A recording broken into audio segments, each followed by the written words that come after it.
The world of the drum corps drill writer is a solitary one. You'll usually find them off someplace like this by themselves with a drill chart in front of them, a couple of sharpened pencils, headphones on playing a tune from the show, and a brain full of shifting shapes and forms.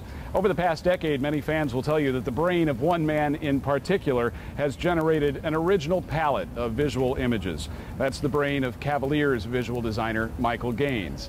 Now, to say that Mike is a shy person is an understatement. It's taken us 2 years to persuade him to sit down for a video interview. He did so earlier today. Hey, Michael, thanks for doing this with us. No problem, and happy to.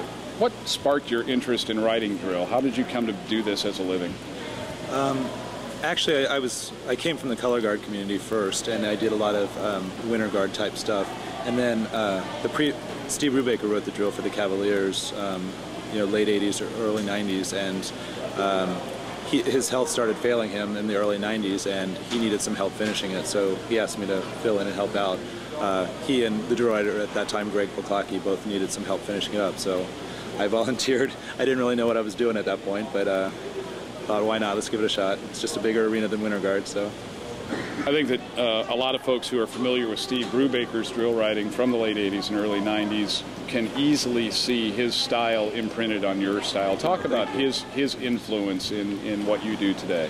The man was a genius, there's no doubt. And while I never sat down and took like a class from him, I just watched everything he did and just tried to soak it in. And a lot of what he did was he appealed to the crowd by using drill, and I think that the biggest way to get a response in this kind of arena is the big picture. And so I learned a lot from him about using everyone in the corps to create these, drill effects, and really incorporating, making everyone feel like they're part of it. Because back then, a lot of times, the color guards were the arc behind the band, and the drum lines just kept the pulse. And I really respected what he did, bringing all the elements together, and I think that's probably what I took from him the most. We lost Steve tragically early to brain cancer. If he were alive today, what do you think he would say about Michael Gaines' drill? I don't know. I'm sure he'd find some things that I can prove upon, but I would hope that he'd be proud. I would hope he'd be proud of me. And it's funny because every now and then I'll have a dream where he'll be telling me something I need to do better or whatever. And but ultimately I would hope he'd be proud where the corps is, and it's his dream to see the corps back in finals and really at the top of the game, and I think he'd be proud. Who else influenced your style besides Steve? I definitely learned a lot from Steve and from his successor, Greg Poklocki. Mark Sylvester from the Cadets. I learned a lot just from watching him. I learned a lot about staging horns and music things from Jay Murphy from the Blue Devils. There's so many people that I took information and just tried to find out what I liked about what they did and kind of incorporate it into what I learned through my experience. Let's talk a little bit about the process of creating a Mike Gaines drill. What tools do you use? Do you use software, or is it drill paper and a pencil?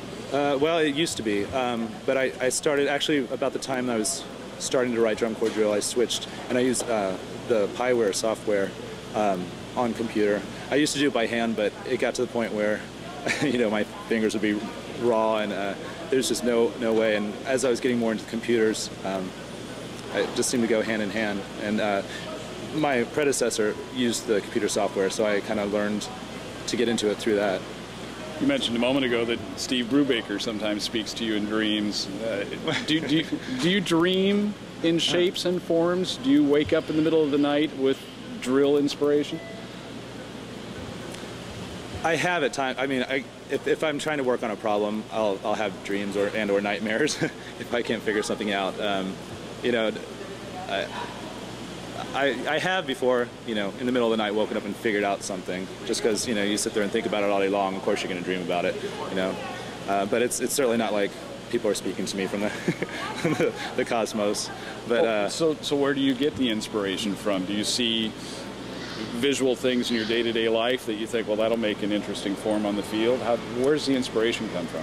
A lot of it, yeah. I think a lot of it, I like to watch what causes people to react, whether it's in drum corps or just in everyday life, whether it's a movie. Things that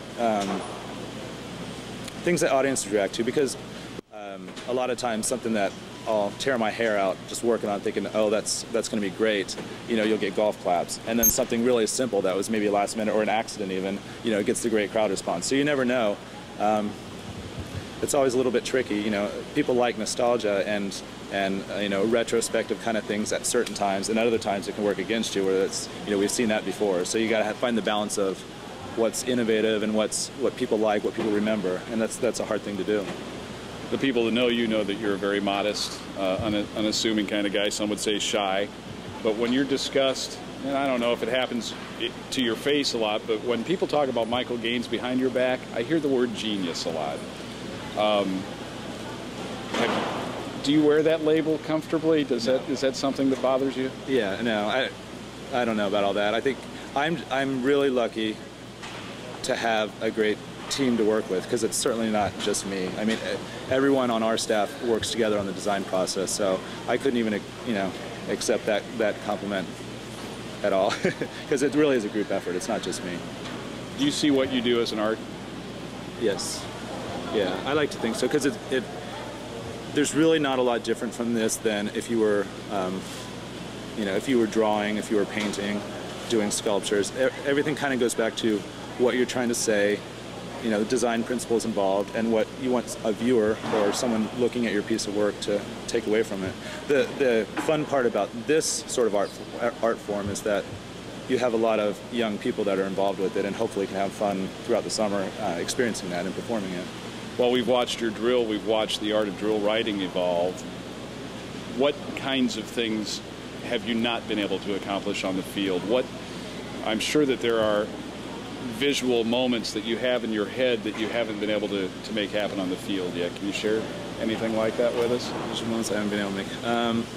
Well, there's certainly been a lot that, you know, where you have to try again, because certain things don't come across the way you think they're going to, because there is a big difference from whether you write by hand or on computer, seeing that versus people doing it live. So I don't know if I have any specific things that I haven't been able to do, but certainly I've had to do a lot of rewrites over the years because things didn't come across the way I wanted them to. You had a good summer? Great summer. Great summer. Yeah. Michael, thanks for sitting down and talking to us. Really appreciate it. Enjoyed it. Michael Gaines, visual designer of the Cavaliers.